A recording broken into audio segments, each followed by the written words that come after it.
आइए हम एक अच्छे इंसान से मिलते हैं। आप सोचते हैं कि आप अच्छे हैं? ये इंसान सच में अच्छा है।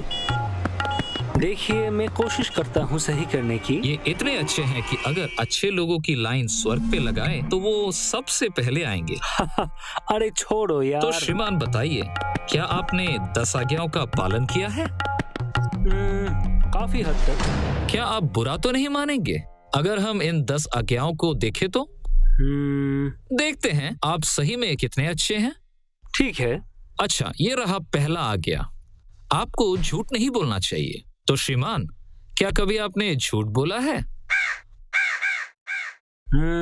हाँ, आज के जमाने में कौन झूठ नहीं बोलता है। तो जो झूठ बोलता है उसे आप क्या कहते हैं? झूठा।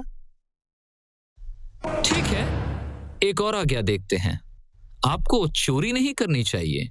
क्या आपने कभी कुछ चुराया है? नहीं। पर अभी आपने कहा कि आप झूठे हैं। हाँ ठीक है, मैंने कुछ मिठाइयाँ चुराई थी जब मैं छोटा था। और जो चोरी करते हैं आप उसे क्या बुलाते हैं? चोर। और एक आज्ञा देखते हैं, आपको व्यभिचार नहीं करना चाहिए। ये तो बहुत आसान है, मैं तो कभी किसी लड़की को नहीं देखता। ओए तेरी। यीशु ने कहा कि अगर आप वासना की आंखों से किसी औरत को देखते हैं तो आपने पहले से ही अपने दिल में उसके साथ व्यभिचार कर चुके हैं। ठीक है। आप व्यर्थ में अपने प्रभु परमेश्वर का नाम नहीं ले सकते। क्या आपने कभी प्रभु का नाम अभिशाप देने के लिए इस्तेमाल किया है?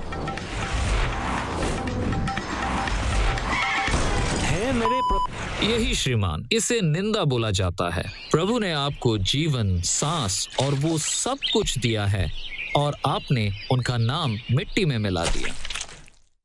तो आपने स्वीकार किया कि आप एक झूठे, एक चोर, एक निंदा करने वाले और एक व्यभिचारी हैं। और ये 10 आज्ञाओं में सिर्फ 4 ही हैं। ठीक है, मैं सही नहीं हूँ। ठीक है, मगर वास्तव में ये उससे भी बुरा है।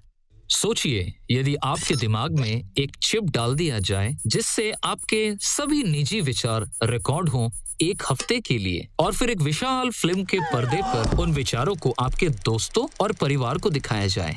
वो तो शर्मनाक होगा। मैं जानता हूँ। बाइबल कहता है कि प्रभु सब कुछ जानते हैं, यहाँ तक कि आपके दिल के गुप्त विचार भी।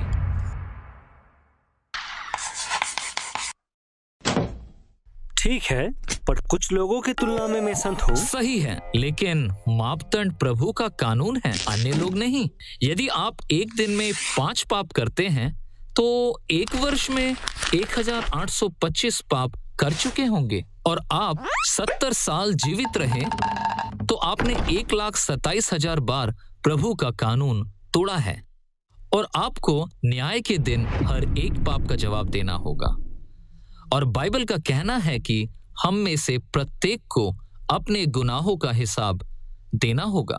लेकिन प्रभु मुझे माफ कर देंगे, सही है ना? चलो इसे अदालत में देखते हैं। अरे देखो, मैं जानता हूँ कि मैं कानून तोड़ता रहता हूँ।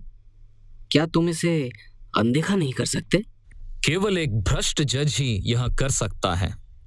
एक अच्छा न्यायाधीश ये कहेगा, न्याय की मांग है कि आप अपने अपराधों के लिए भुगतान करेंगे। प्रभु एक भ्रष्ट जज नहीं है, वह एक पवित्र और धार्मिक जज है। वह पाप से नफरत करते हैं। यीशु ने चेतावनी दी है कि फैसले के दिन में जो भी प्रभु के खिलाफ पाप करेगा वह उचित रूप में एक भयानक नरक नामक जगह में पाया जाएगा। उसे अनंत काल तक कोई नहीं बचा सकता है।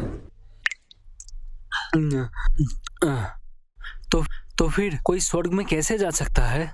सिर्फ एक ही रास्ता है। प्रभु ने जगत से इतना प्रेम किया कि उन्होंने अपने इकलौते पुत्र यीशु को भेजा एक परिपूर्ण जीवन जीने के लिए। उन्होंने कभी भी पाप नहीं किया, एक बार भी नहीं। तब यीशु ने अपने आप को बलिदान किया हम सब दोषियों और पापियों के लिए। उसे कोड़े लगाए गए, मारा गया और उसे क्रूस पर चढ़ाया गया मरने के लिए, ताकि न्याय हो सके और पापियों को मुक्ति मिले। फिर यीशु मृतकों में से उठकर उन्होंने मौत को हराया। आप अनंत जीवन अर्जित नहीं कर सकते हैं, ये यीशु का तोहफा है हर एक के लिए जो खुद को नम्र करके यीशु के पास आते हैं। वो आपको माफ कर देंगे और आपके पापों को धो देंगे।